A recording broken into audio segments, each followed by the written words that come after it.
Dan juga tidak hanya untuk hibah ini, ada hibah-hibah lain yang biasanya muncul, tapi tidak diupload atau tidak tidak include di SIM Litbangmas ini. Tapi penelitian lain biasanya diinformasikan juga di sini.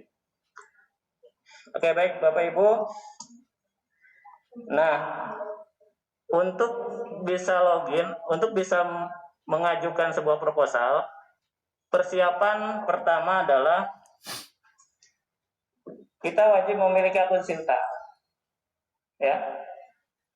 Sudah login bisa, tapi kalau tidak punya Sinta, tidak bisa dikirim proposal kita. Ya. Itu harus punya akun Sinta. Kemudian wajib melengkapi identitas, terutama rekam jejak, artikel jurnal kita, proceeding, HKI, buku, dan yang lainnya. Untuk apa? Ini untuk kompetisi.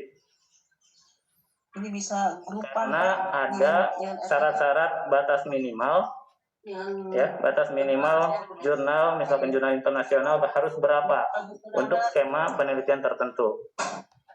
Tapi ada juga yang tidak. Tapi meskipun tidak disyaratkan, ya, bisa jadi nilainya lebih tinggi yang memiliki rekam jejak untuk jurnal-jurnalnya lebih banyak. Nah, kemudian sampai sekarang belum ada panduan terbaru. Jadi yang akan saya jelaskan ada panduan yang tahun kemarin. Ya. Kemudian dari panduan ini pilih jenis skema yang tepat atau yang sekarang ditawarkan, ya, yang ditawarkan dan yang tepat. Karena tahun kemarin itu dari sekian banyak hanya sedikit yang dibuka karena ada kondisi pandemi, ya. Kemudian pilih skema yang tepat, artinya yang sesuai dengan rekam jejak kita. S2 asisten ahli, S2 lektor, S2 lektor kepala gitu ya, atau D3 asisten ahli, itu nanti ada kriteria bisa masuk kemana. Nah, itu harus dipelajari. Kemudian yang keempat, kita mendownload template proposal, barangkali ada perubahan. Sekaligus untuk mempersiapkan kira-kira ada poin apa yang belum kita penuhi. Karena masing-masing, misalkan ringkasan harus ada apa saja, metode harus apa saja. Nah, tahun kemarin itu yang diwajibkan adalah adanya roadmap. Itu wajib. Kalau tahun sebelumnya itu tidak terlalu wajib. Maka nanti dicontoh ada yang belum ada roadmap-nya. Itu berarti memang belum diwajibkan. Contoh yang proposal yang lolos, kemudian belum ada roadmap, itu berarti belum diwajibkan. Ya. Nah, untuk tahun kemarin itu sudah diwajibkan. Nah, baik Bapak Ibu, sudah punya Sinta semua? Sudah. Yang belum nanti langsung ke papanya dicatat. Nah. Oke, nanti yang belum ini yang harus disiapkan. Harus punya akun Google Scholar yang diverifikasi oleh akun akademik atau email akademik maksudnya. Oke, kemudian ID Scopus. Ini jika ada. Untuk sementara kalau tidak ada bisa mendaftar akun Sinta. Tapi untuk kompetisi ini wajib ada. ID Scopus. Kemudian nanti dia akan otomatis datanya keambil ke SIM Litbangmas tadi. Oke. Ini tampilan SIM Litbangmas. Kita login di sebelah kanan sini. Kita nanti login seperti ini. Isi NIDN, isi password, bisa minta ke operator nanti yang belum punya. Kemudian isi identitas, ini bisa lakukan sinkronisasi, ini otomatis ngambil dari dikti, kemudian bisa diedit jika ada yang belum terisi, ya, biasanya tidak semua. Kemudian data-data lain di atas ini, Untuk Sinta biasanya otomatis, ambil dari yang tadi.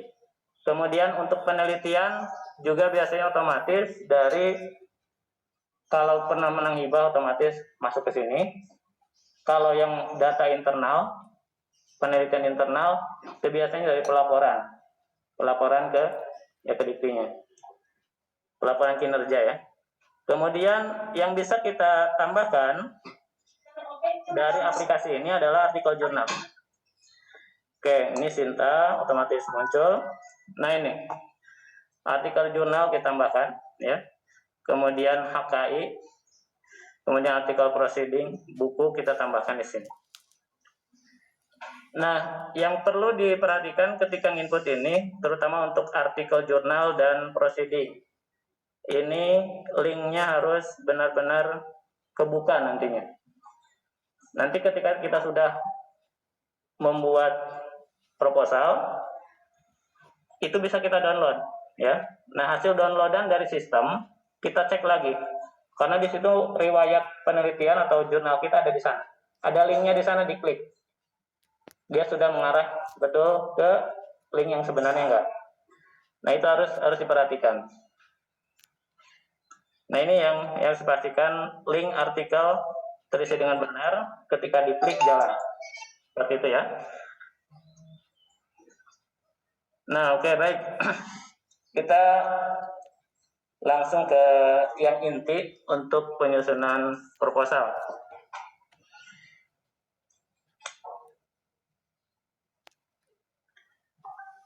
Oke, yang pertama, untuk membuat proposal, ya, masing-masing dosen punya 2 jatah, ya, 2 kuota dasar. Yang pertama adalah sebagai ketua dan sebagai anggota, atau kedua-duanya sebagai anggota, ya. Kalau yang punya indeks lebih dari 3, ya, atau sama dengan 3, ini untuk bidang sosum, ya, sosial humaniora, ini bisa 4 proposal, atau untuk bidang sains dan teknologi ini lebih dari 5 indeksnya, itu bisa 4 proposal, ya. Nah, dengan 4 proposal artinya kemungkinan lolosnya lebih banyak. Oke. Nah, kemudian tidak hanya proposal penelitian, proposal penelitian punya kuota, ya. 1 sebagai ketua, 1 sebagai anggota, atau dua-duanya sebagai anggota. Artinya dalam 1 tahun sebetulnya kita punya kesempatan 4 proposal, 2 penelitian, 2 pengabdian. Nah, diharapkan ini dimanfaatkan untuk kemungkinan lolosnya besar. Jangan hanya mengirim 1 tidak lolos, hilang kesempatan. Nunggu 1 tahun itu lumayan, ya. Tahun depan ngirim 1 lagi, nggak lolos lagi, kan gitu ya. Harus nunggu 1 tahun lagi. Nah, jadi untuk memperbesar kemungkinan lolos, silakan buat 2 penelitian, 2 proposal penelitian dan 2 proposal pengabdian. Nah, semakin banyak, memang semakin sering kita akan mengetahui pola-pola dari proposal. Itu yang saya alami. Sebetulnya motivasi awal adalah hanya penasaran saja, kenapa orang lain bisa lolos gitu ya, kenapa saya tidak, kan gitu. Toh kita selama ini kan penelitian, membuat latar belakang pasti ada, kan gitu ya. Metode-metode juga ada di jurnal-jurnal kita, sampai ke ya apa namanya, latar belakang, kemudian metodenya. Intinya sampai ke manfaat, kan gitu ya, sampai ke kebaharuan, itu kan kita sering tulis. Nah, tinggal kita ubah menjadi proposal saja, kan seperti itu. Nah,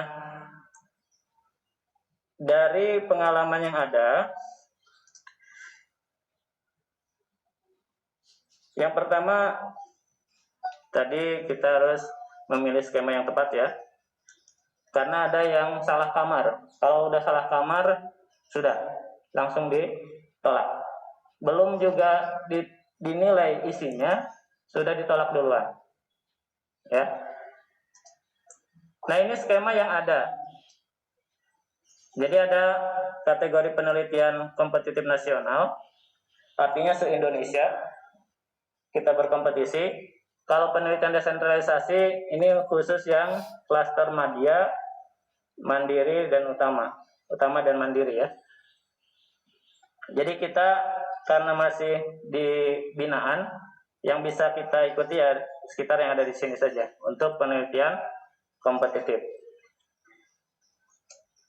Ini siapa saja atau universitas yang tergantung klasternya gitu ya. Jadi untuk binaan ya ini saja nih yang bisa kita ikuti. Ketika udah madya, desentralisasi udah bisa kita ikuti. Nah, keuntungan kalau kita sudah naik klaster, pengelolanya beda nih. Kalau yang ini pengelolanya adalah DRPM-nya. Kalau sudah desentralisasi, ketika sudah madya, ini perguruan tingginya. Termasuk reviewer pun dari internal plus dari eksternal. Jadi harusnya sih kemungkinan harusnya lolosnya lebih besar kemungkinan lolosnya. Nah, jadi harapannya ini yang harus kita kejar pertama adalah naik klaster ke klaster madya. Jadi ada yang bisa berkompetitif nasional, ada yang desentralisasi. Oke, baik. Selanjutnya kita juga harus memahami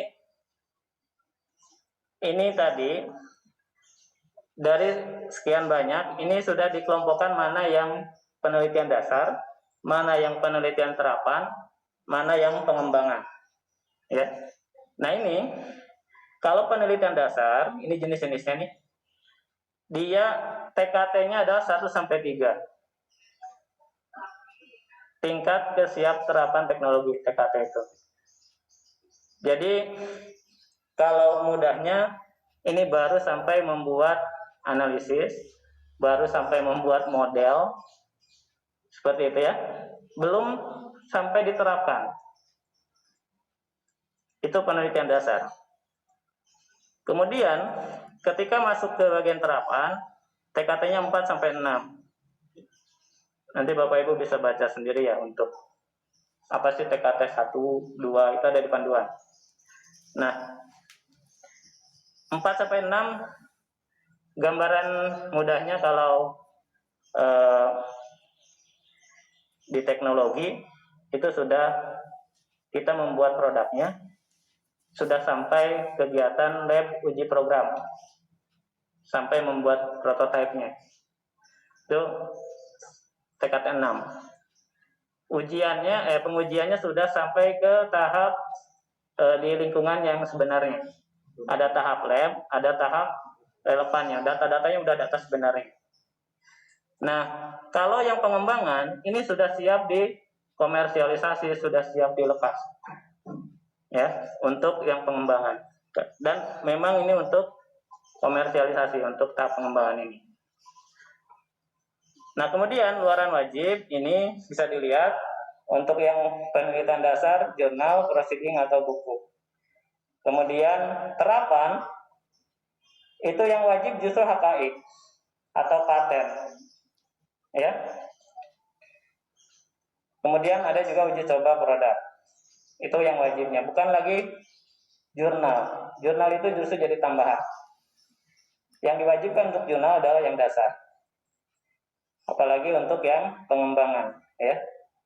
Ini sudah KI-nya ya memang sudah untuk dikomersialisasikan. Nah, ini kemudian Bapak Ibu bisa baca ya untuk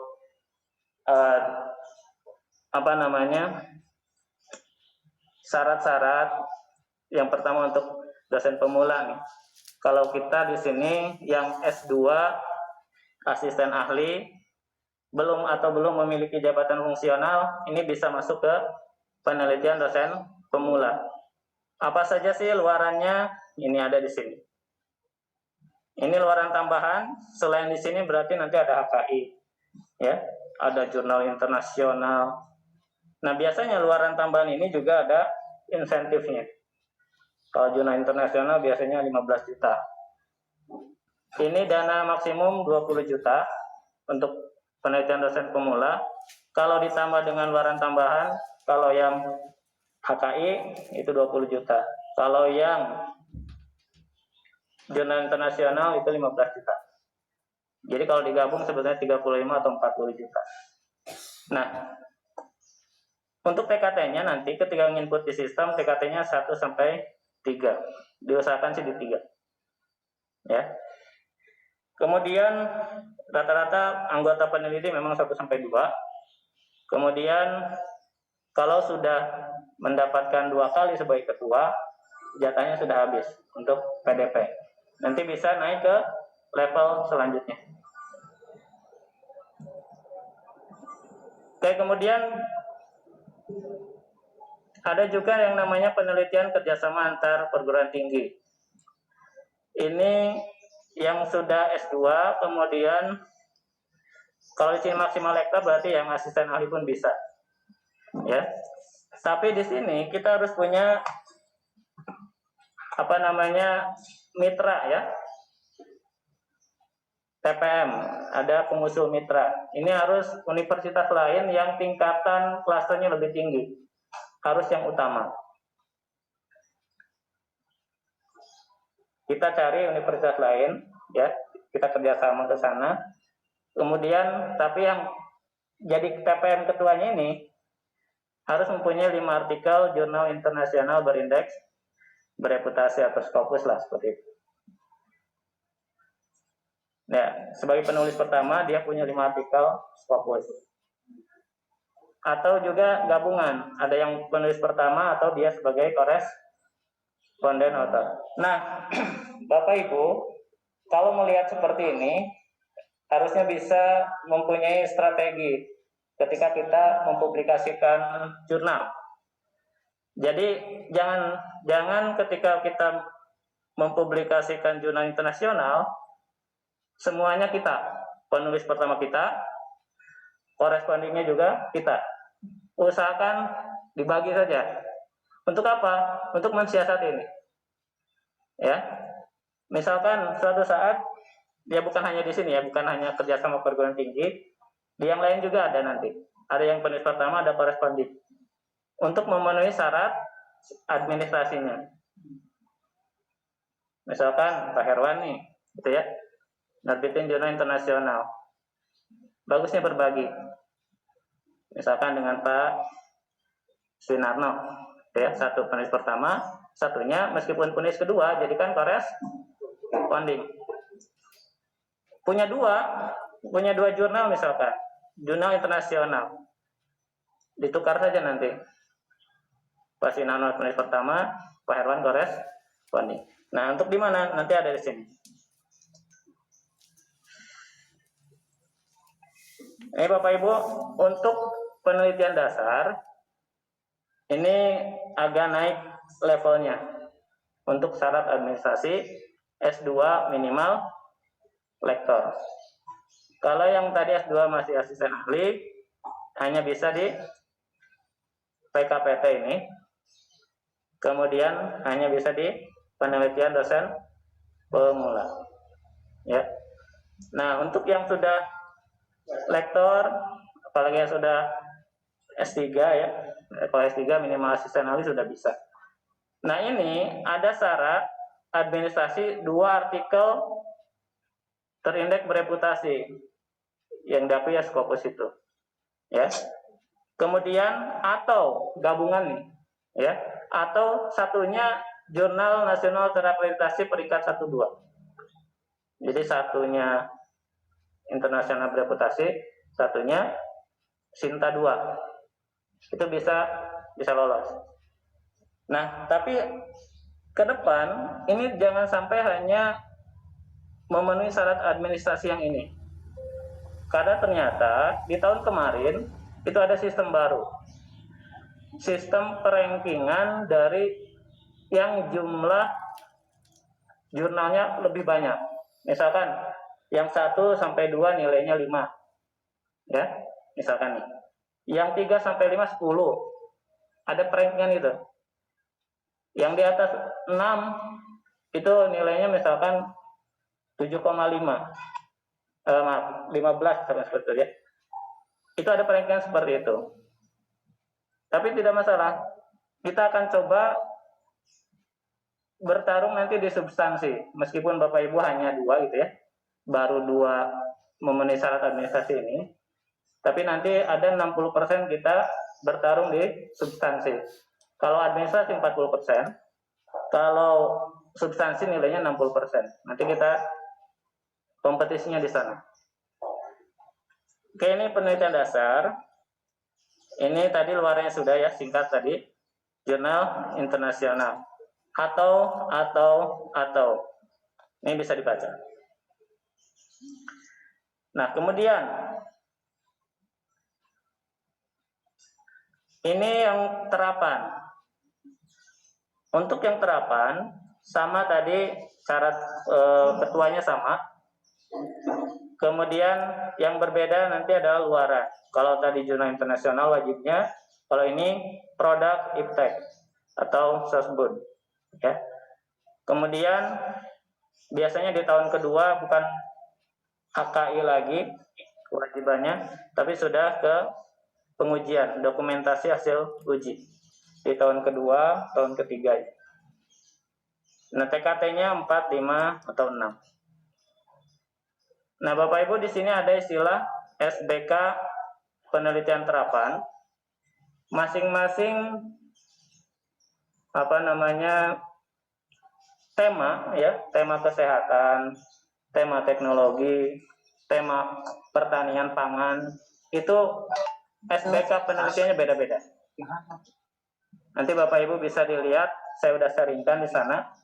Ada file SBK dari Menteri Keuangan. Nah, SBK ini nilai maksimum yang bisa kita peroleh pendanaannya dari Ristekdikti. Jadi pengajuan ya harus sesuai SBK itu. Jangan sampai melebihi. Oke, kemudian yang sedang kuliah S3 bisa mengikuti penelitian disertasi dokter. Boleh, ini syarat-syaratnya ya. Kemudian kita lanjut ke penyusunan proposalnya. Oke, baik Bapak Ibu. Untuk judul ini tidak termasuk di template ya, tapi ini hanya yang akan kita bahas saja. Yang ada di template mulai dari ringkasan sampai daftar pustaka. Kemudian RAB tidak termasuk di template, tapi silakan dirancang ya. Ini nanti akan diinput di webnya satu persatu ya, mulai dari bahan habis pakai ya, kemudian pengumpulan data, analisa data, sampai ke pelaporan. Seperti itu. Nah, kita mulai dari yang pertama. Oke, sebentar, ini saya coba mungkin minta bantuan Pak Dadang ya. Tampilin ini Pak. Ambil data yang tadi. Data kelihatan nggak di situ?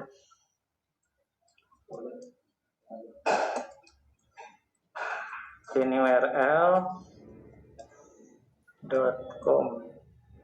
berita hibah. Oke. Kita nanti langsung kita compare saja apa yang ditipskan di sana dengan yang pernah dicoba di proposal yang sudah lolos.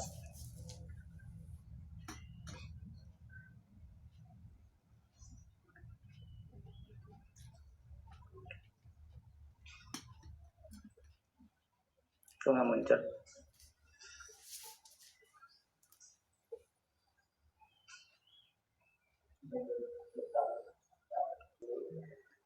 Nah, kita langsung bareng ya. Kita kelas dulu. Yang semua itu yang mana? Ini kali ya.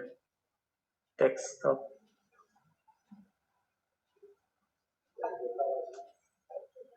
Ini kayaknya. Nah, ini masih proposal atau udah ini Pak? Masih proposal atau udah bisa semua? Belum.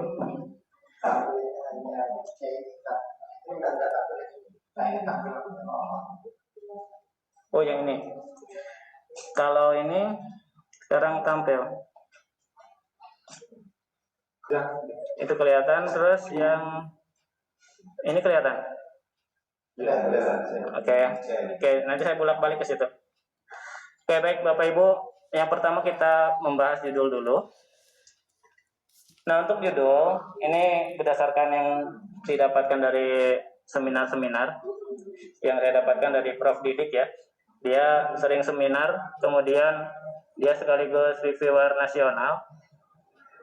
Untuk judul ini, yang pertama diharapkan tidak lebih dari 20 kata. Barangkali karena reviewer biasanya kebagian banyak proposal yang harus direview, jadi punya waktunya sebentar, gitu ya. Jadi kalau banyak katanya gitu ya, mungkin dia akan capek membacanya. Nah, dia meminta untuk tidak lebih dari 20 kata. Tapi sebenarnya tidak bagus. Kalau mau nambah 22 ya nggak apa-apa. Nah, kemudian yang kedua mencerminkan keseluruhan pekerjaan yang dilakukan, terutama tujuan, metode, hasil. Yang di judul itu juga ada menyebutkan metodenya. Kadang menyebutkan tujuannya untuk meningkatkan apa, untuk apa. Kemudian ya hasilnya. Kemudian harus menjual dan boleh agak bombastis. Harus menjual ini karena persepsi reviewer terhadap judul ini nilainya 30%. Katanya seperti itu. Kalau ketika melihat judul sudah tertarik, gitu ya, itu udah tinggal penasarannya aja. Dia menuliskan bagus atau tidak, gitu aja. Kalau judulnya sudah tidak menarik, mungkin tidak penasaran lagi untuk melihat substansinya atau kontennya. Sudah terlihat, oh ini manfaatnya udah kelihatan, ya, oh ini menarik, ini sesuatu yang baru misalkan seperti itu. Nah, agak bombastis, ada kalanya supaya keren pakai bahasa Inggris, kan gitu ya. Ya, metodenya yang berbahasa Inggris. Agak bombastis, menyebutkan ya manfaatnya, misalkan daripada tingkat kelurahan gitu ya, kita membuat tingkat provinsi, kan gitu, agak bombastis kan gitu. Keluasannya juga Jawa Barat langsung kebayang. Oh, manfaatnya udah luas. Apalagi tingkat provinsi, apalagi internasional. Nah, tapi ya harus juga nanti ketika lolos harus siap. Kalau kita memperluas jangkauannya, ya. Kemudian judul disesuaikan dengan skema. Kata-kata penerapan ini jangan sampai dipakai di penelitian dasar. Ya, kontradiktif. Contoh, penerapan aplikasi ini dipakai di judul penelitian dasar. Penerapan itu udah penelitian terapan, bukan di dasar. Nanti reviewer mengatakan ini cocok untuk penelitian terapan, bukan untuk penelitian dasar. Tidak lolos. Ya, kalau penelitian dasar, dianalisis, dia membuat model seperti itu. Iya, seperti itu. Sampai model saja, tidak sampai diterapkan. Kemudian mengacu kepada tema PRN. Ada prioritas riset nasional. Kemudian yang kemungkinan lolos tentang COVID, karena sedang memang dibutuhkan. Nah, tema-tema PRN ini nanti ada di panduan. Ada di paling bawah setelah akhir. Ya, itu tema-tema ini. Nah, ini beberapa yang saya munculkan untuk tema-tema PRN. Kemungkinan lolos besar kalau kita memang mengikuti tema-tema ini. Kita di bidang yang berbeda dengan tema PRN, ya mau tidak mau harus mengikuti. Harus berkolaborasi dengan yang ada di bidang-bidang ini. Nah, ini tema-temanya. Nah, bisa dari sekarang melirik mana tema yang ada di sini yang sesuai dengan bidang ilmu kita. Atau dari produk inovasi. Bapak Ibu milih mau inovasi di bagian mana? Bagian pangan silakan. Kemaritiman silakan. Ini ya produk-produk barangkali terapan ya, sudah keterapan. Tinggal pilih. Nanti di sistem juga ada pemilihan. Ini sesuai dengan PRN yang mana? Ketika input di sistem.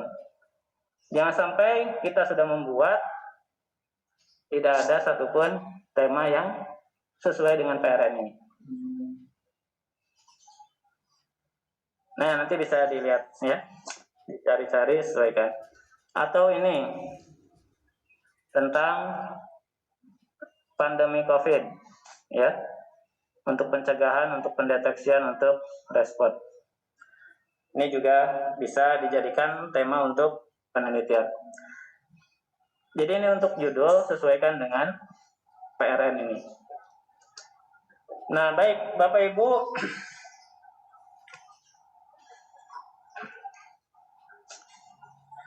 Nah, sekarang kita masuk ke ringkasan.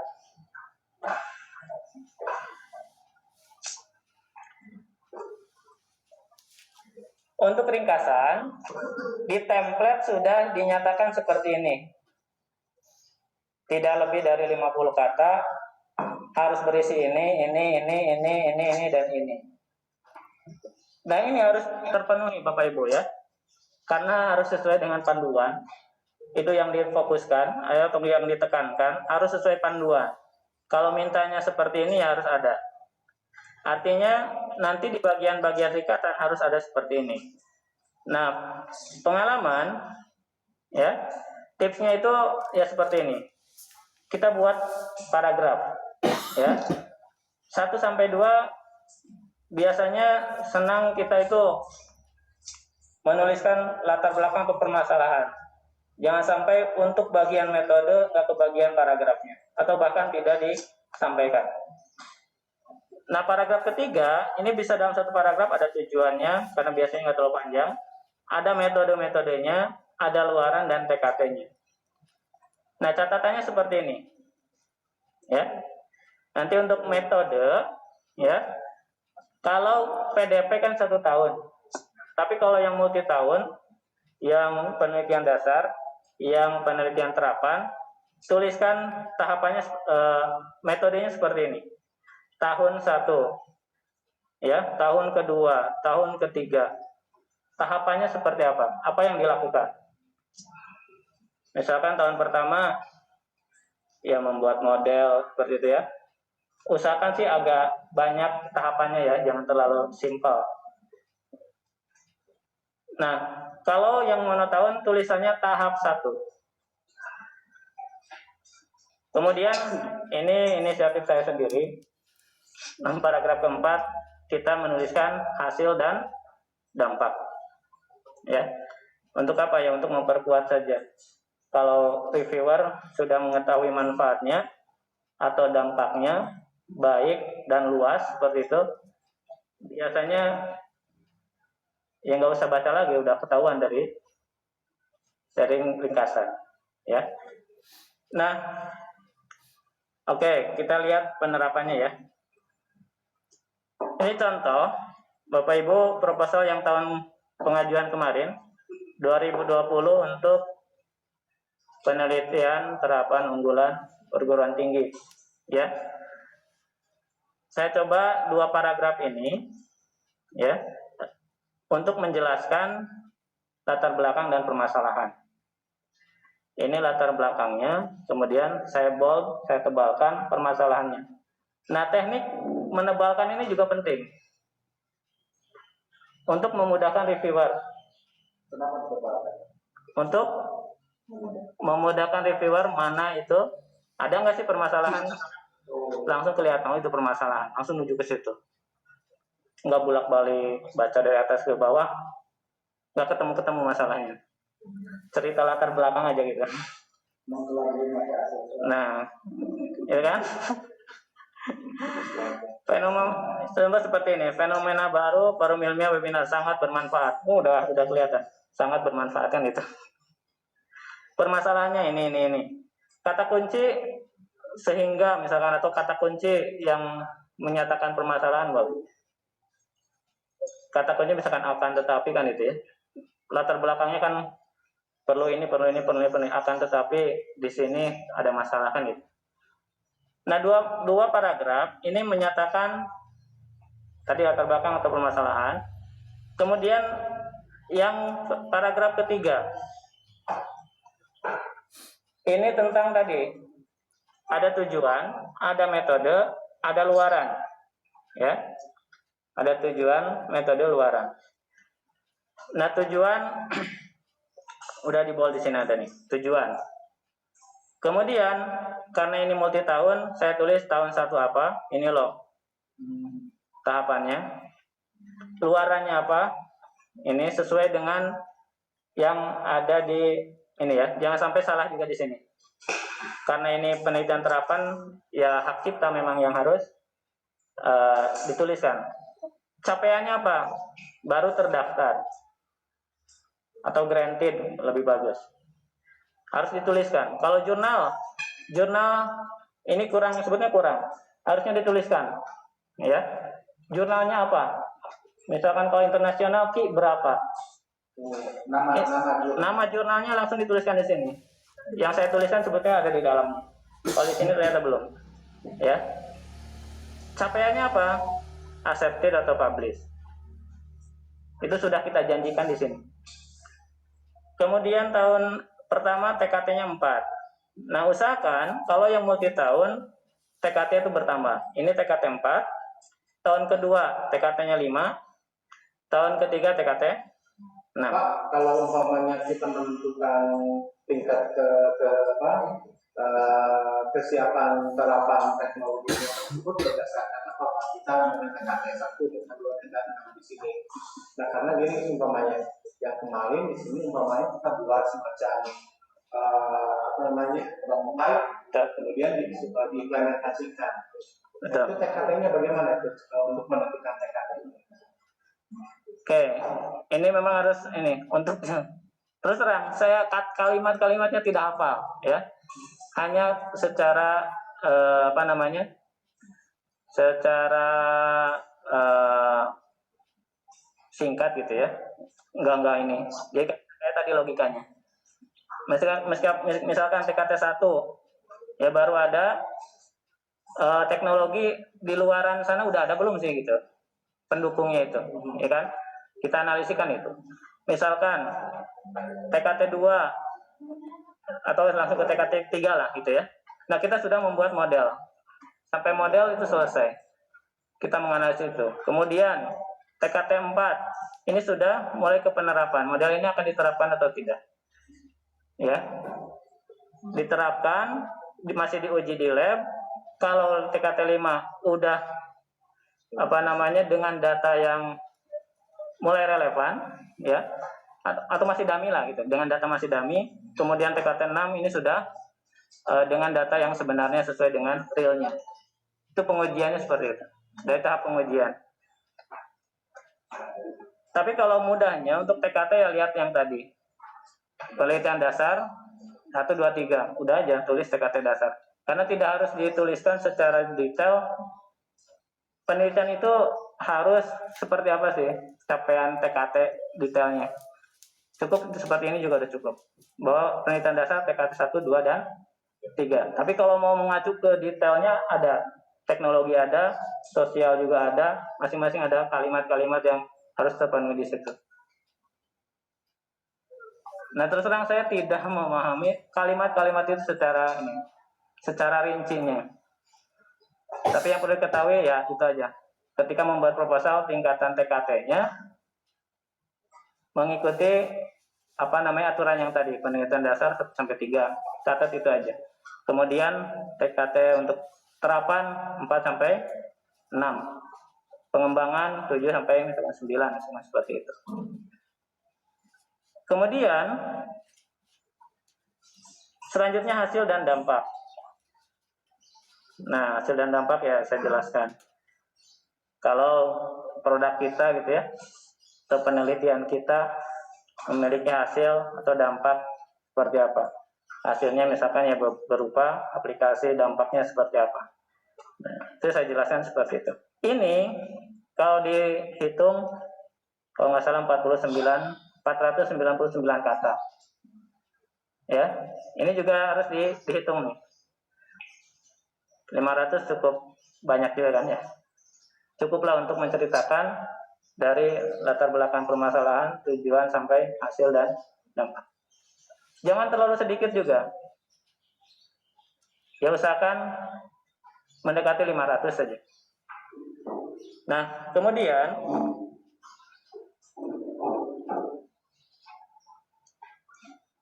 oke, Bapak Ibu, ini harus ada ya. Ikutin saja. Template-nya model seperti ini. Terutama untuk tahapan. Nih. Tahapan luaran TKT, tahapan luaran TKT, tahapan luaran TKT. Oke, kemudian maaf. Untuk kata kunci tidak ada tips. Langsung saja maksimal 5 kata. Nah, untuk latar belakang, ini permintaannya tidak lebih dari 500 kata. Ada permasalahan yang diteliti atau latar belakang. Kemudian tujuan khusus. Nah, saya berinisiatif menjadikan 3 subbab saja seperti ini. Ya. Karena sesuai di sini kan. Latar belakang, tujuan khusus, urgensi penelitian, dan spesifikasi khusus terkait skema. Oke, penerapannya seperti apa?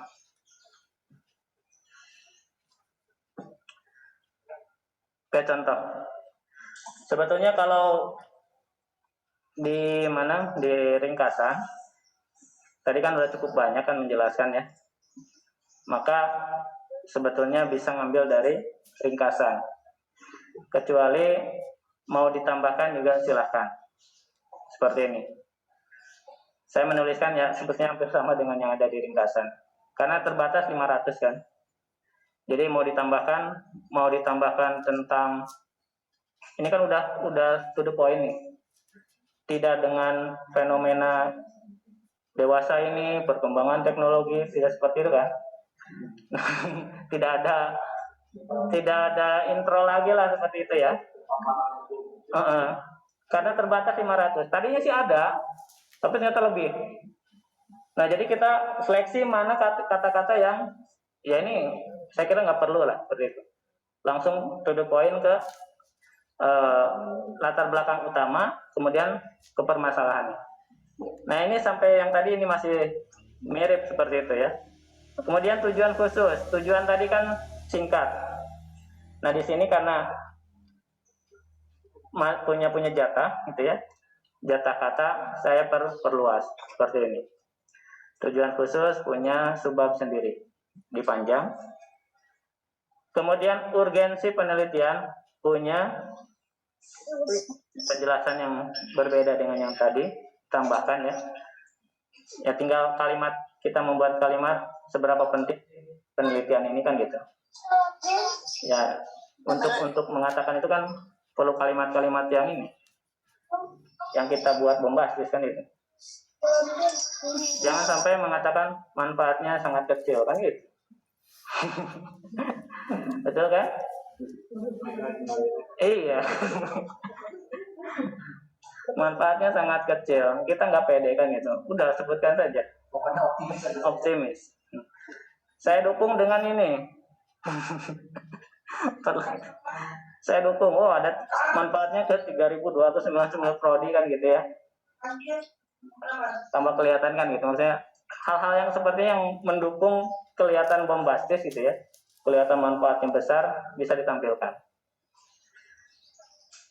Oke, tadi hasil dampak juga di copy saja. Kemudian kalau ada yang ditambahkan ya silahkan. Kemudian spesifikasi khusus, ini sebetulnya tidak ada panduan harus seperti apa. Tapi yang saya pahami, kalau dengan skema, ya, karena ini penelitian perguruan tinggi, gitu ya, saya kaitkan riset yang ada tadi di IWU misalkan gitu ya, dilingkan dengan prioritas riset nasional. Ada nggak linknya? Ternyata di IWU ada fokus riset sosial humaniora. Di sana dengan kata yang berbeda, sosial humaniora ada. Itu dilingkan saja. Nah, kalau untuk yang dosen pemula, yang nggak ada yang seperti ini, nggak ada riset unggulan perguruan tinggi. Tapi kalau mau dimasukkan juga nggak apa-apa. Untuk apa? Bahwa selain kita mendukung untuk prioritas riset nasional, kita sejalan dengan yang ada di perguruan tinggi. Riset kita sejalan dengan yang ada di perguruan tinggi, juga sejalan dengan yang ada di PRN tadi, prioritas riset nasional. Kemudian ya terakhir, inilah judul kita gitu ya, penelitian kita di skema apa, misalkan skema kompetitif nasional untuk penelitian dosen pemula atau untuk yang kerjasama. Nah, itu yang saya coba tuangkan untuk 500 kata. Jadi memang harus ya diulang-ulang. Kalimat ini penting enggak kan gitu. Kalimat ini penting enggak. Reviewer itu tertarik enggak nih dengan kalimat ini? Kan gitu. Sebetulnya saya kira pada bagus untuk proposal gitu ya. Tapi tergantung reviewer juga ya, tergantung reviewer. Yang mudah-mudahan kita mendapatkan reviewer yang memang tertarik dengan tema kita. Karena bidang ilmunya kan reviewer itu belum tentu sama. Gitu ya. Ada reviewer misalkan bidang yang berbeda. Penelitian kita itu sebetulnya sederhana sekali. Kan gitu. Tapi menurut reviewer karena bidang ilmunya beda, mungkin tertarik. Kan bisa jadi seperti itu. Oh, ini bagus nih. Gitu ya.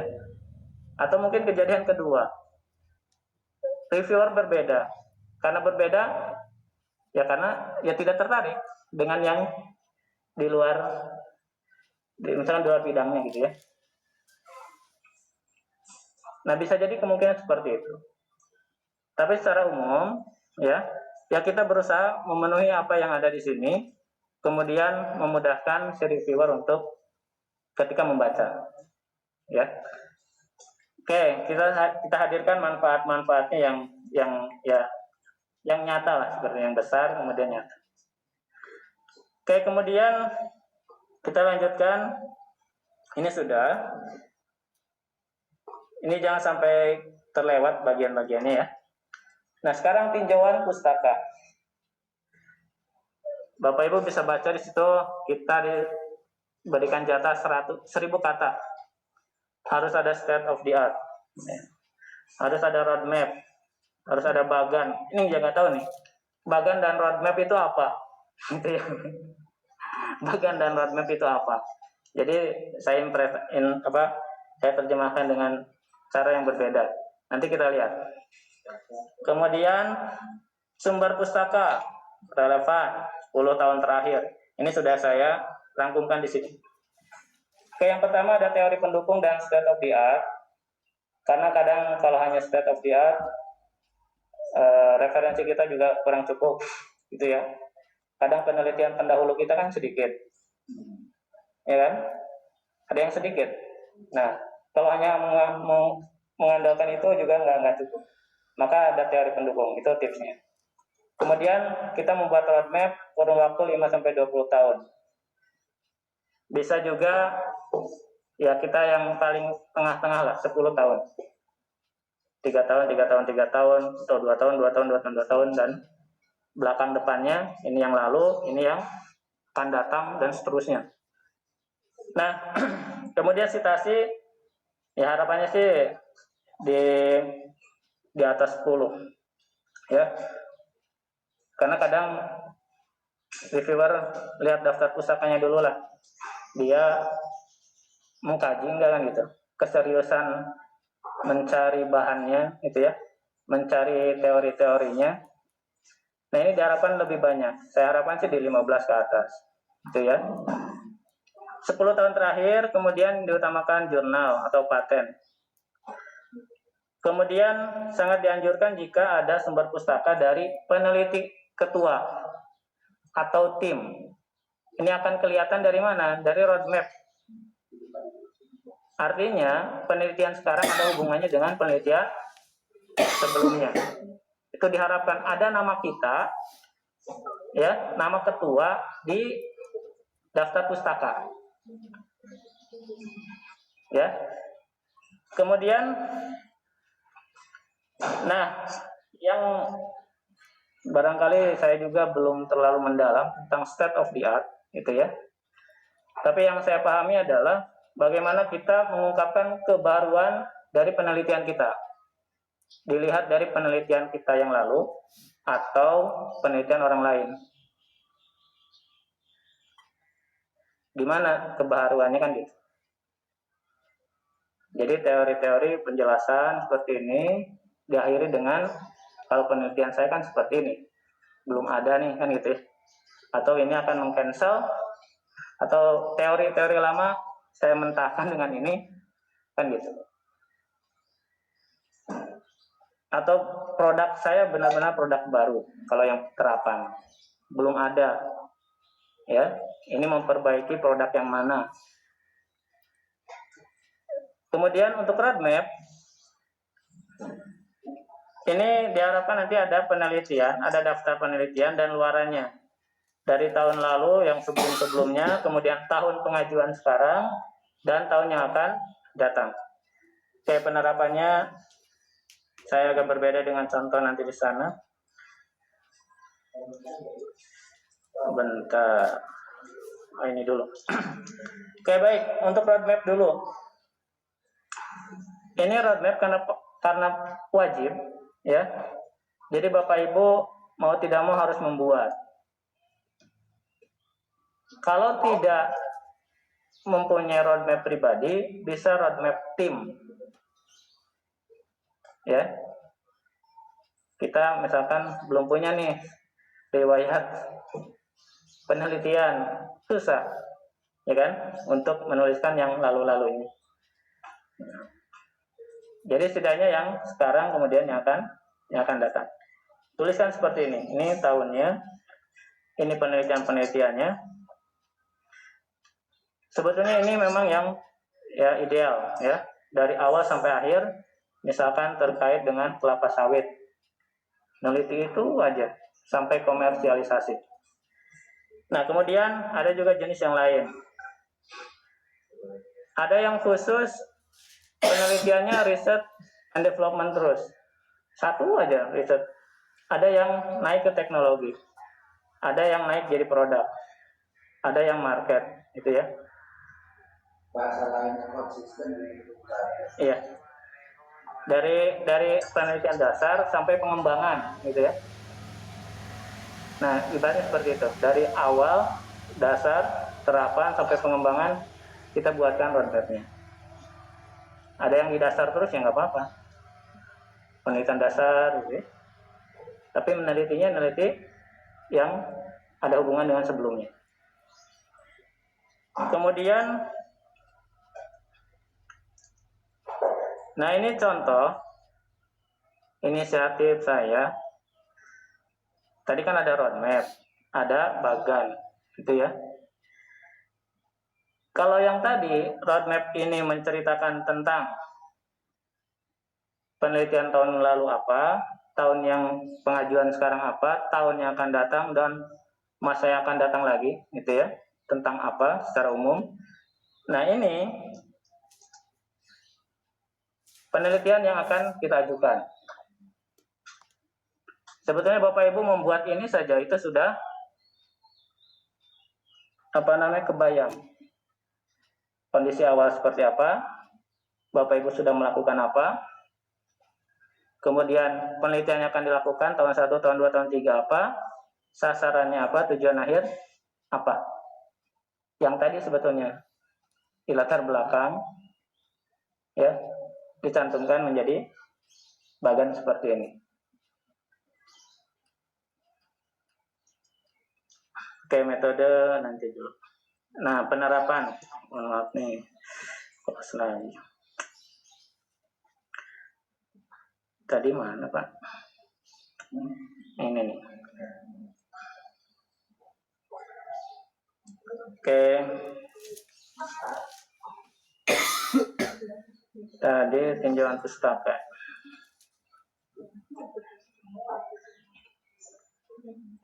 Oke, tinjauan pustaka Bapak Ibu. Ini yang pertama saya coba munculkan ya teori pendukung lah gitu ya. Kalau ada kata-kata yang memang menarik gitu ya, supaya reviewer juga ini tertarik tentang ini, saya munculkan misalkan tentang knowledge management, karena di judul itu yang saya anggap di boldnya lah, ditebalkannya kan itu. Ada dua hal, saya jelaskan ini. Kemudian saya coba munculkan penelitian yang terkait KMS, karena saya belum pernah membuat misalkan, ya saya munculkan teori-teori penelitian di punya orang lain. Seperti itu ya. Kemudian kalau orang lain, KMS-nya tentang apa? Misalkan ya, knowledge management-nya tentang apa?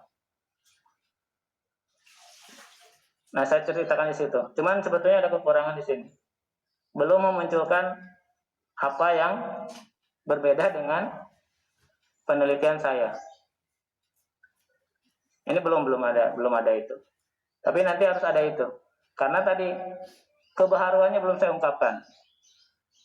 Baru penelitian-penelitian terkait. Tapi dengan cara seperti ini, setidaknya reviewer punya persepsi, ya kita serius gitu ya. Serius mengkajinya, oh ini ada pustakanya juga ada. Kemudian penelitian-penelitian sebelumnya juga ada. Kemudian roadmap. Untuk roadmap, dari sekian banyak gambar, dengan waktu yang singkat ya saya buat seperti ini. Yang penting ada ini penelitian-penelitian tim ini sebetulnya ya. Ada juga dengan tim apa saja atau hanya ketua juga boleh. Kemudian di sini adalah keluarannya. Kemudian di sini penelitian-penelitian yang pernah dilakukan, misalkan seperti ini. Kemudian yang akan datangnya lagi di tahun 2024, misalkan mau ke pengembangannya misalkan, gitu ya. Kemudian dan yang tanpa batasnya juga tuliskan, karena kita fokus di riset apa ya tulisan saja di sini. Nah itu untuk roadmap. Kemudian silakan. Kalau roadmap itu satu penelitian misalkan dengan penelitian ada satu proposal dengan proposal lain dengan tema yang berbeda itu akan beda ya. Akan beda. Biasanya memilih yang ini. Nah, karena kita kan sekarang ada yang campur ya. Akan berapa lama itu tahun dicapai? Ada dong suaranya 5-20 tadi. suaranya Tapi ini ambil kira di antara itu 5-20 roadmap. suaranya Apa yang membayangkan maka 5-20 suara kayak kita bikin seperti yang pesimis ya tapi roadmap itu mungkin kan akan jadi cikal bakal dan itu konsum di situ. Makanya tadi kan kayak engine contohnya konsisten ya terus sampai dalam. suaranya Ya, makasih. Jadi roadmap memang ya harusnya konsisten dari awal sampai selanjutnya. Tapi juga ada roadmap yang berupa tim. Ya kita bekerja sama dengan tim. Roadmap tim itu seperti apa? Seperti itu. halo suaranya ada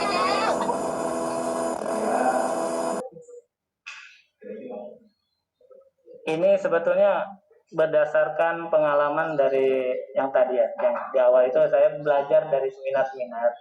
Kemudian profesor sebagai reviewer nasional, dia mengamati pola-pola dari proposal yang diterima. Dibuatlah template ya seperti ini. Diharapkan ini harus ada. Tidak ada di panduan, tapi tolong tambahkan modelnya seperti ini. Tadi nggak ada penulisan tahap-tahap, yang ada metodenya saja. Bagaimana cara menuliskan metodenya? Nah, diharapkan tadi tahap 1, tahap 2, tahap 3. Tahun 1, tahun 2, tahun 3. Ya sebetulnya kalau ya ini berdasarkan persepsi dari reviewer juga.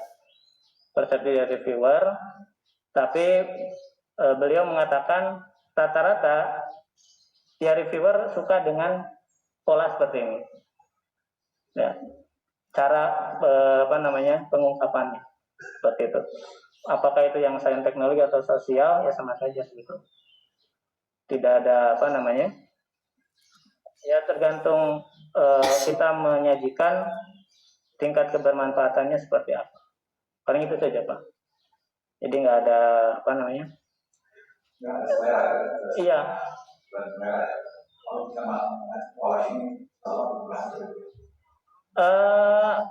Karena ini sebetulnya saya belajar dari tahun 2017. 2018 saya kayak ngeyel gitu Pak. Tidak menerapkan ini gitu ya. Ngeyel lah dengan konsep pribadi gitu ya. 2019 belum juga belum lolos. 2019 baru bisa. Untuk saya tuh mungkin karena kegagalan, karena saya tidak mengungkapkan atau tidak mengikuti format-format yang disampaikan. Nah, tapi di 2019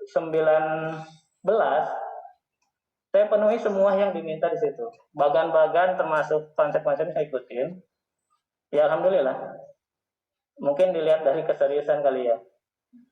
Keseriusan, bagan-bagan pun kita munculkan sesuai dengan yang disarankan.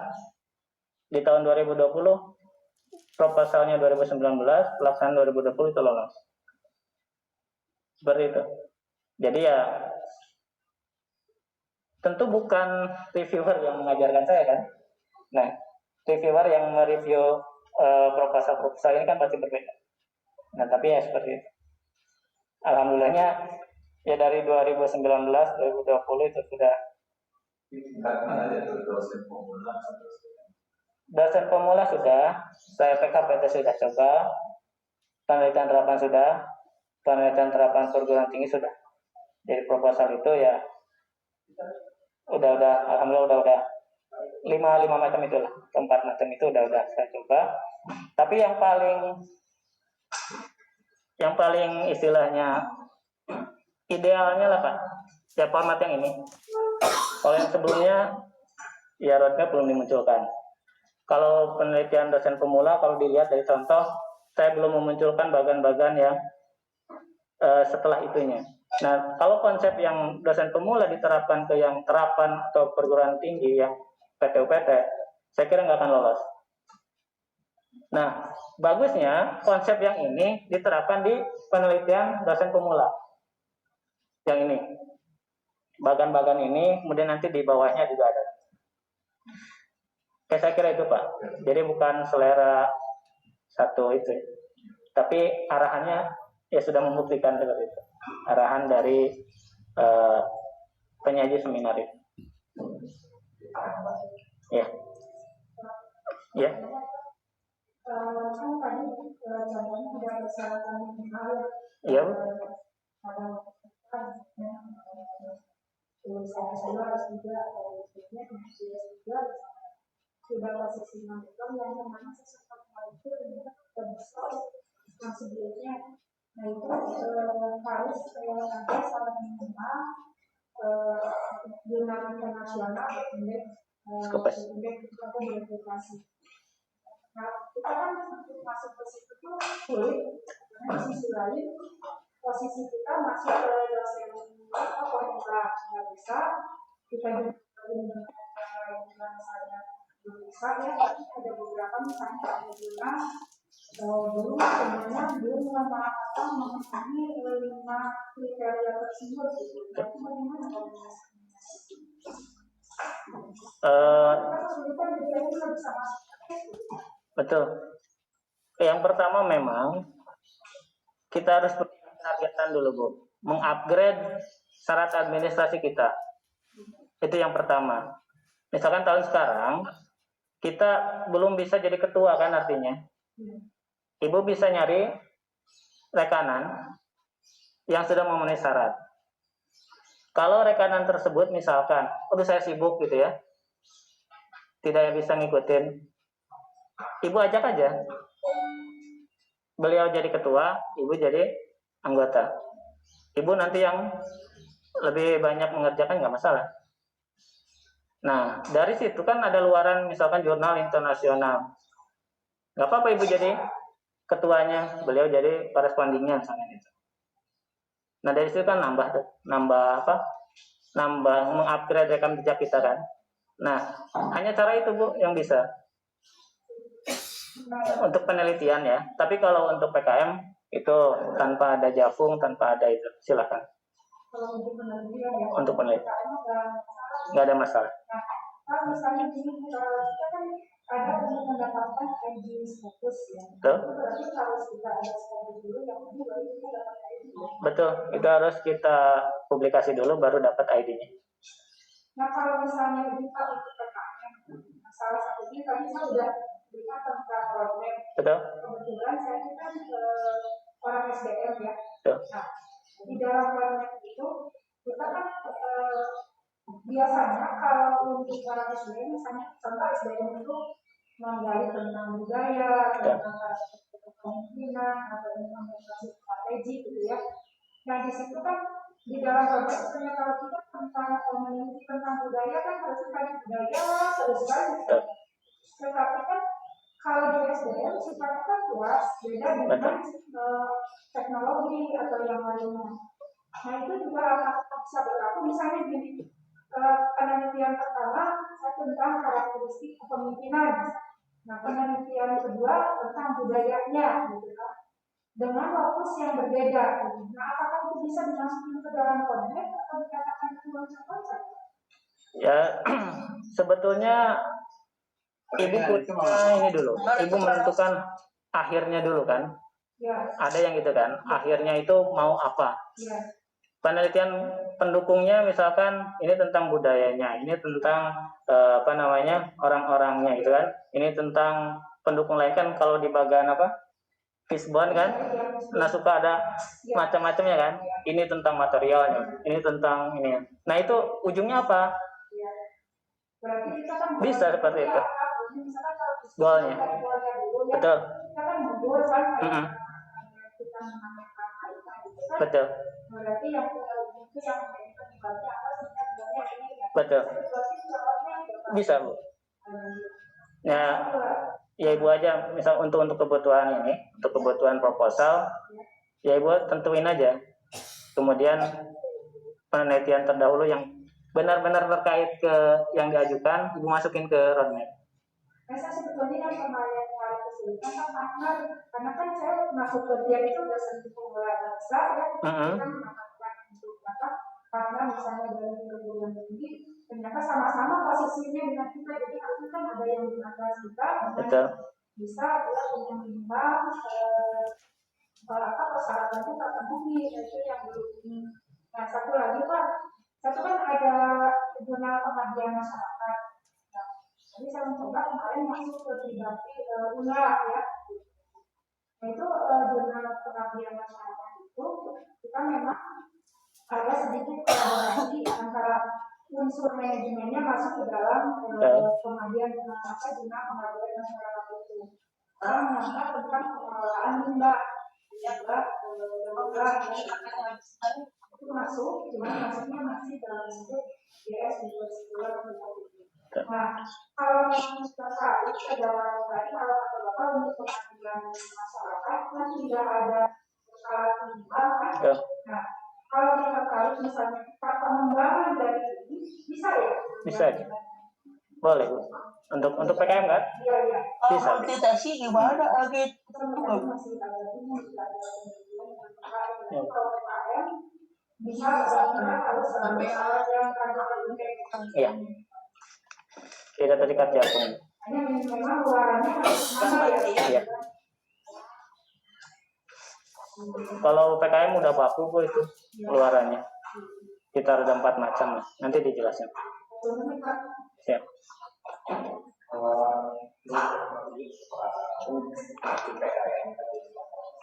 PRN. Mau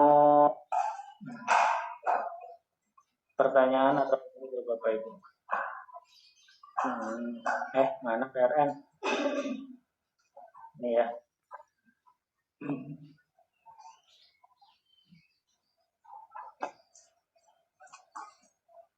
Jadi untuk ruang penelitian mahasiswa 2024 di sini dibatasi maksudnya gini Pak. Betul.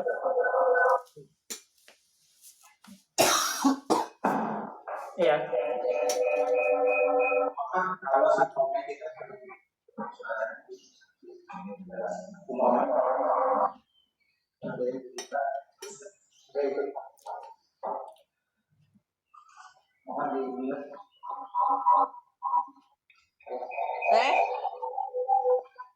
Bentar.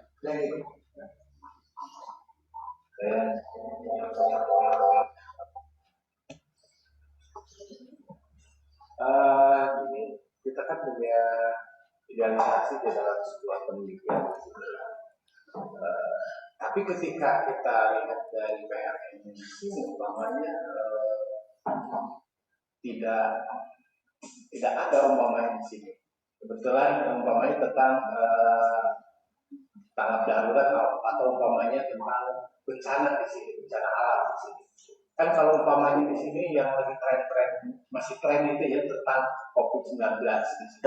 Sebenarnya ide-ide di sini sudah boleh dikatakan mengerucut terhadap sebuah kajian baru ya. Cuma tidak ada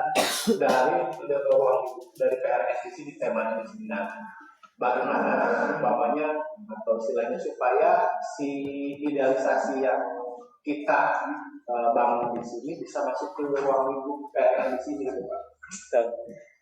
Kalau PRN yang mau tidak mau memang ini riset nasional kan ya. Untuk sebetulnya kalau yang idealis pribadi memang idealnya diakomodasi oleh yang perguruan tinggi ya. Dari masing-masing prodi mengajukan tema-tema unggulan perguruan tingginya. Kemudian dituangkan nanti mungkin di rencana strategis LPPM seperti itu. Nah itu nanti paling didesentralisasi kalau yang itu ya. Nah tapi kalau yang ini memang mau tidak mau kita harus mengikuti. Nanti jabaran lengkapnya memang ada lagi, tidak hanya seperti ini. Kita cari di tema-tema itu ada nggak di buku panduan.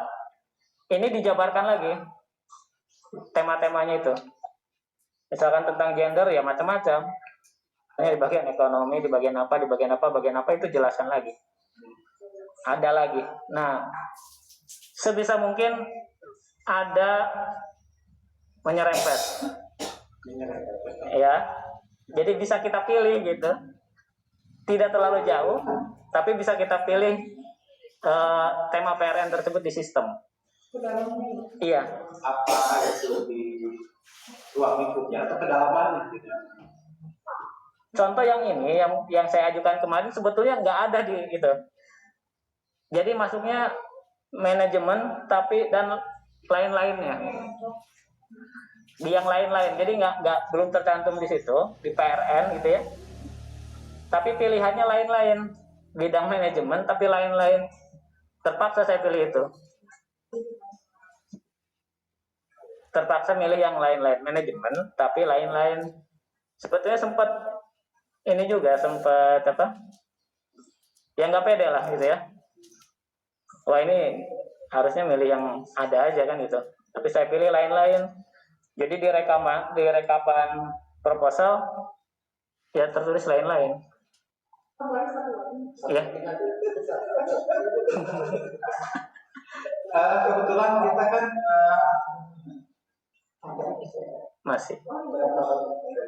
masih ini tadi udah metode ya. kayaknya kita selesai sampai Oke. sampai waktu sudah dari 12. Oke. Mungkin di luar waktu kita. Diselesaikan dulu materi. Oke, baik. Untuk tadi sekarang kita ke metode Bapak Ibu ya. Sebetulnya mudah untuk mengikuti ini. Udah ada tulisan-tulisannya apa yang harus ada. Singkatnya seperti itu Bapak Ibu ya. Nah, tinggal dibuatkan poin-poin jadi atau checklistan lah Bapak Ibu. Di metode harus ada apa saja. Ketika di proposal udah tertuang, ini udah ada belum nih? Kita checklist gitu ya. Oh, udah ada. Contoh, untuk membuat metode ini sebetulnya lebih banyak gambar kalau saya. Jadi kalimat pendahuluan singkat saja. Kita buat bagan alir. Bagan alir ini bukan metode yang bukan roadmap tadi ya, tapi apa yang langkah-langkah yang akan kita lakukan. Kemudian penjelasan dari tahapan dari bagan alir. Bagan alir itu masih umum, ya kan? Identifikasi, pengembangan, kemudian pengujian, masih seperti itu. Nah, kita buatkan tabel penjelasan dari setiap tahapan bagan alir. Di sini ada kolom rancangan kegiatan, metodenya apa, indikator capaiannya apa, tiap langkah tersebut. Kemudian ada juga kita buat bagan, sebetulnya ini mengulang-ulang dari yang di awal, tapi harus konsisten. Ada aspek yang diteliti, ada target luaran, ada dampak dan hasil. Dari ringkasan, dari yang latar belakang sampai ke sini sebetulnya konsisten. Kita tuliskan lagi. Ya itu aja sebetulnya. Dan terakhir, ada tugas anggota. Kita buatkan. Oke, kita lihat langsung ke penerapan. Sini ya. Metode, nah kebetulan metode saya ini sudah ada dari teori tertentu, gitu ya, dari Amrit Tiwana. Langkah-langkahnya udah jelas seperti ini. Jadi saya ikutin. Kemudian untuk metode ini, kalau yang multi tahun harus tuliskan ini tahun pertama mana saja nih batasannya. Tahun kedua mana, tahun ketiga mana, itu harus jelas. Kalau yang mau tahun ya udah lolos saja. Nah, atau cara lain. Saya jelaskan langsung di sini. Nah, ini contoh bagian alirnya. Kalau ini contoh yang mana tahun cukup seperti ini. Ini contoh ya. Bapak Ibu kan udah biasa ya membuat ya bagan alir dari mulai pendahuluan sampai selesai gitu ya. Nah, untuk yang multi tahun ada tahunnya seperti ini. Ini contoh bagan alir. Nah, contoh penjelasan dari bagan alir ya contohnya seperti ini. Tahap pertama, saya kembalikan ke yang ini ya. Ini mana? Nggak ada. Bentar. Nah, ini bagan alir. Bagan alir yang atas, kemudian ini penjelasan lengkapnya atau rincinya. Tahap pertama kita jelaskan rancangan kegiatan apa, metode penelitiannya apa saja, apakah itu pengamatan atau apa dan yang lainnya. Indikator capaiannya apa untuk tiap tahapan ini. Nah, ini dulu saya tidak sampai ke sini. Saya tidak ikutin ini. Udah yang terlalu banyak. Saya lewat aja kan gitu ya. Ternyata ketika dibuat pas banget seperti itu. Nah, kemudian ini juga dicontohkan atau ini sebetulnya permintaan dari yang di seminar, Pak. Ya.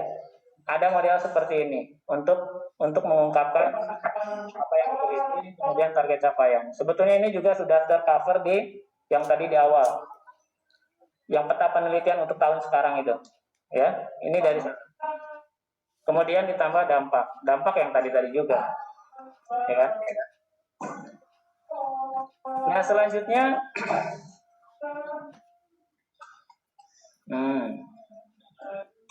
mana? Ini dibuatkan, ya, contohnya yang tadi.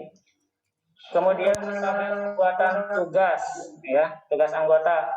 Buat saja nomor, nama NIDN, bidang ilmu apa, instansi, waktu, dan uraian tugasnya seperti apa sesuai jumlah anggota. Silakan ditambahkan kedua, ketiga, dan nah, kemudian jadwal. Jadwal ini sudah ada template seperti ini, ya. Ini tipsnya dari mulai awal kegiatan, ya, sampai publikasi, sampai laporan kemajuan dan laporan akhir. Itu ditambah. Jadi sesuai bagian alir yang tadi yang kita buat, tahapannya ada, ya, jangan sampai berbeda. Kemudian diakhiri dengan ada publikasi, laporan kemajuan dan laporan akhir. Kemudian terakhir ini daftar pustaka. Daftar pustaka tadi sudah di awal, ya. 10 tahun terakhir jumlah lebih dari 10, daftar pustaka hanya yang disitasi karena menggunakan sistem nomor, gitu ya. Disarankan menggunakan Mendeley saja dengan format ITVLI. Ya, nanti otomatis yang duluan disitasi muncul di paling atas kan itu. Kemudian ada pustaka dari peneliti ketua atau tim, ya, penelitian ketua atau tim. Itu tips ini. Nah, sekarang RAB. RAB di luar yang tadi. Untuk RAB ini mengacu ke SBK, jadi tidak boleh melebihi. Kita merancang di Excel. Pagunya misalkan tadi 20 juta untuk dosen pemula. Nah, itu harus tahu, memang SBK-nya 20 juta. Jangan jadi 25 juta. Nanti ketika di-input ya salah. Kemudian anggaran per item mengacu ke SBM, standar biaya masukan. Uang harian di Jawa Barat, gitu ya, kan itu ada uang harian rapat. Di Jawa Barat berapa? Cek di SBM-nya. Ada panduan, ya. Kemudian gunakan perkiraan biaya kalau yang tahunan, ya, itu memperkirakan semakin tahun depan harganya semakin mahal, gitu ya. Terutama untuk beli-beli barang atau bahan habis pakai, ya, diperkirakan itu saja. Kemudian RAB itu harus sesuai dengan rencana jadwal tadi. Misalkan kita mempunyai luaran akan memunculkan proceeding, berarti kan harus conference. Di jadwal nggak ada, di RAB ada. Kalau reviewer udah nggak suka ya udah. Gitu. Kalau masih baik ya dicoret, dikurangin, dihilangin yang itu. Masih baik itu. Iya. Kalau nggak keluar semua. Berarti ini asal-asalan kan gitu. Disesuaikan dengan rencana kegiatan. Ini contoh SBM. Ada pembantu peneliti, nilainya sekian. Ini yang bisa dicari di sini, di download. Ini standar biaya keluaran. Ini contoh, masing-masing pagunya beda. Bidang kesehatan, teknologi informasi, ini beda. Ini yang dosen pemula masuk ke sini. Ini contoh yang lain, riset terapan. Ini pengembangan, ini batas-batas maksimal. Ini jenis-jenis yang bisa kita gunakan sudah disiapkan, satuannya pun udah ada, jangan beda satuannya. Jangan melebihi SBM. Ini jenis-jenis yang bisa kita gunakan di RAB.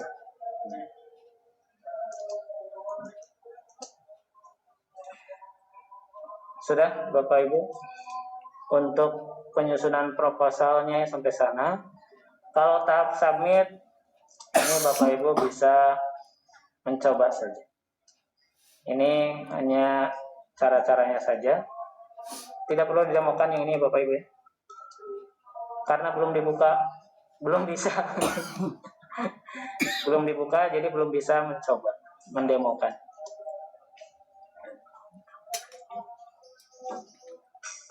Oke, barangkali break dulu.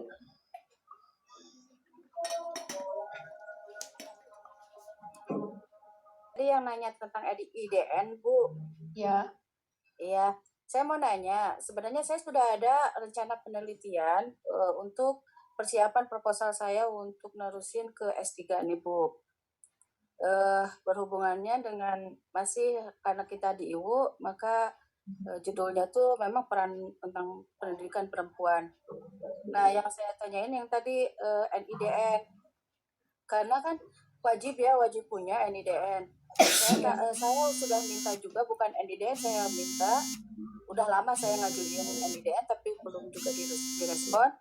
Yang saya minta waktu itu adalah justru email lembaga, karena tanpa email lembaga ya NIDN aja udah wajib, berarti kan dengan menambah email lembaga juga menambah kesahan saya di IWU ini. Nah, saya mau mengajukan penelitian pun agak mandek payung lah, Bu, gitu. Ya. Gitu. Karena yang pertama saya belum punya email lembaga, yang kedua saya belum punya NIDN, bahkan surat keputusan pun saya belum punya. Nah, itu bagaimana saya sebagai yang akan mengajukan penelitian tetapi merasa belum punya lembaga yang menaunginya, yaitu IWU. Itu mohon dijawab oleh siapa aja yang bisa menjawab. Makasih. Ya, baik. Terima kasih pertanyaannya. Mungkin ini lebih tepat dijawab oleh Pak Dadang ya Pak ya, terkait NIDN Pak. Ini Bu Priscil ini sudah mengajukan NIDN, namun sampai sekarang belum ada.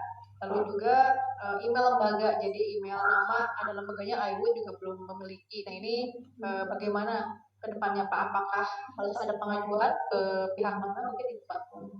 Silakan.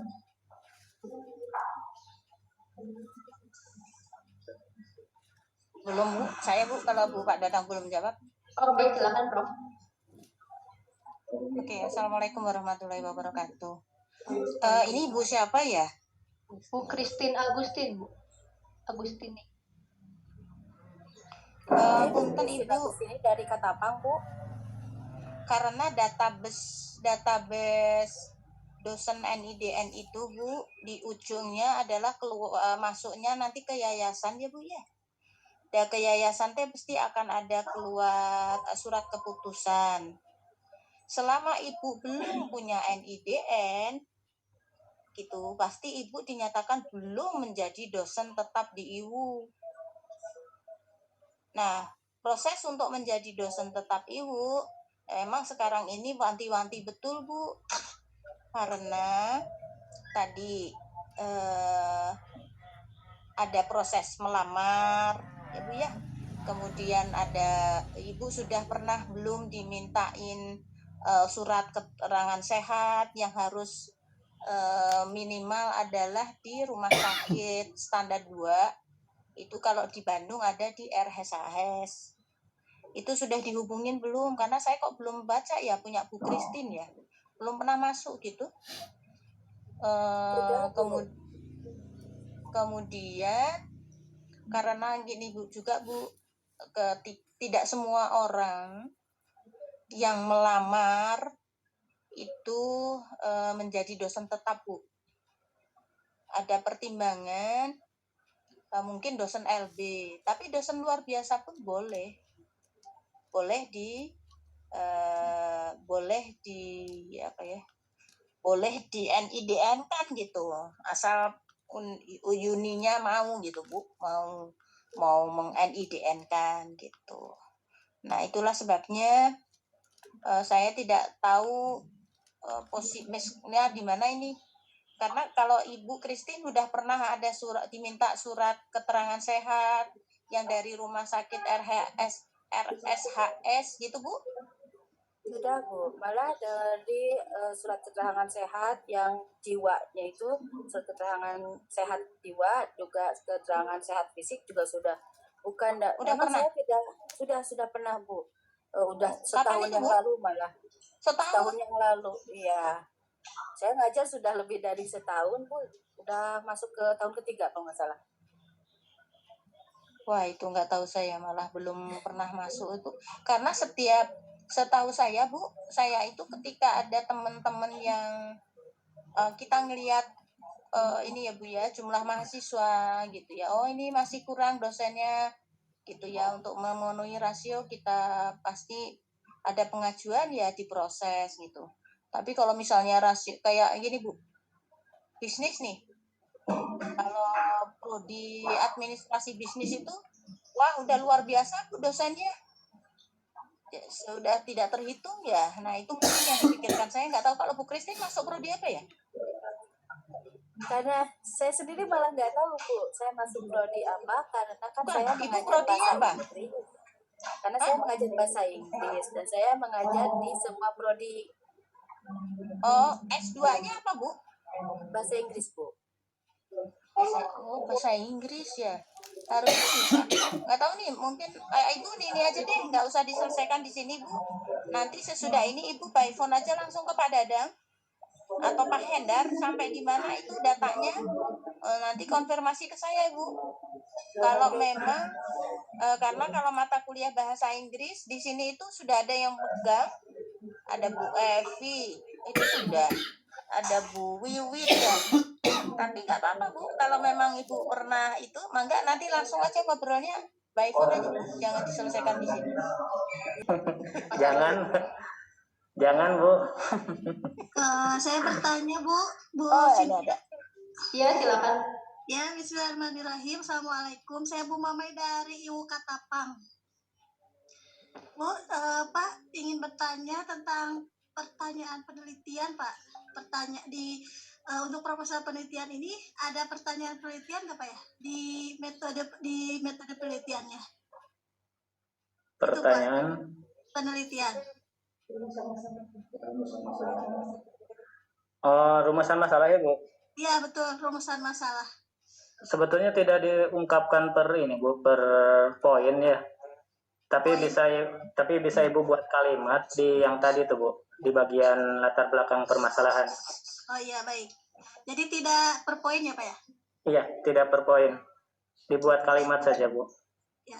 Berupa boleh pertanyaan tapi ya dibuat kalimat saja. Ya. Baik Pak, ya baik. Dibuat Terima kalimat kasih. paragraf seperti itu Bu. Oh, iya, Masalahnya Pak. ini, masalah ini, masalah ini. Ini akan dikaji, ini akan dikaji, kan seperti itu. Ya. Tidak dibatasi berapa kalimatnya, pertanyaannya Pak? 3 atau 1 atau seperti apa? Ya sesuai dengan yang Ibu kaji aja. Sesuai aja. Tidak ada pembatasan. Tidak ada. Sesuai dengan yang Ibu kaji. Ya sesuai dengan ini aja Bu. Ibu akan berusaha menarik reviewer aja. Intinya kan gitu. Oh ya, baik. Ya baik Pak, terima kasih Pak, materinya sangat luar biasa Pak. Ya, sama-sama Bu. Ya, baik. Iya, sudah terjawab ya Bu ya. Udah ya, terima Silakan. kasih. Satu pertanyaan lagi sebelum acara ini ditutup karena sudah jam 12 lebih. Silakan. Oh, tadi Prof. Umi mau bertanya, Prof. Ya nggak mau ditanya Bu, biarin.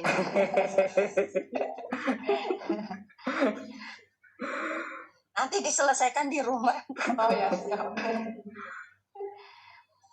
Enggak dulu Pak Arul. Sudah tidak ada yang bertanya atau mungkin nanti kalau ada yang mau bertanya bisa langsung kontak Pak Sanul saja ya Pak ya. Insya Allah. Baik, kalau tidak ada lagi pertanyaan, sesi foto terlebih dahulu. Mohon izin untuk buka terlebih dahulu kameranya. Bisa ditutup dulu Pak screenshot.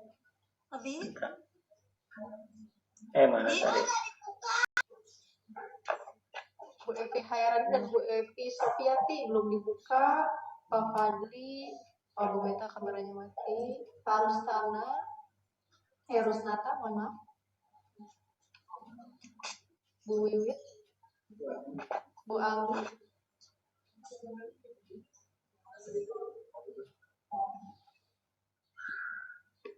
Ya, Bu Anggi ada di tempat? Baik, kalau tidak kita bantu dulu yang Berapa kedua. dulu? Ya, gitu. 1, 2, 3. Oh, Bu Evi belum baik. Aduh. Sekali lagi ya. 1, 2. Berapa lagi? Sudah? Satu ya. Langsung satu berapa lagi?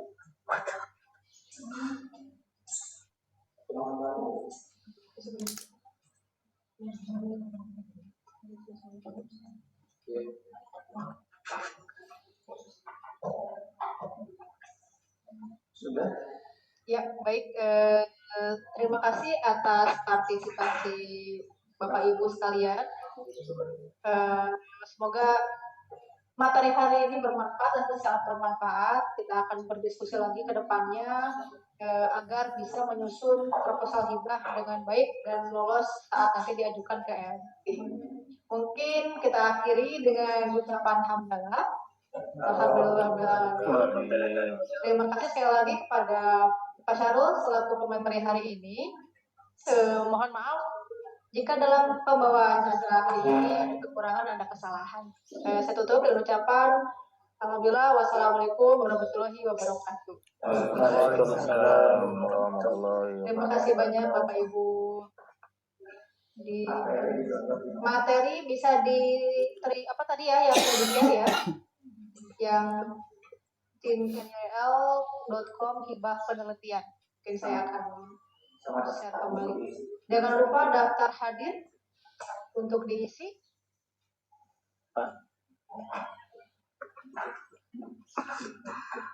Mau screen mana? Baik, jika sudah mengisi daftar peserta kehadiran dan men-save link untuk materi, silakan untuk meninggalkan ruangan. Dan selamat makan siang di rumah masing-masing. Terima kasih. Ya, itunya tuh diomongkan.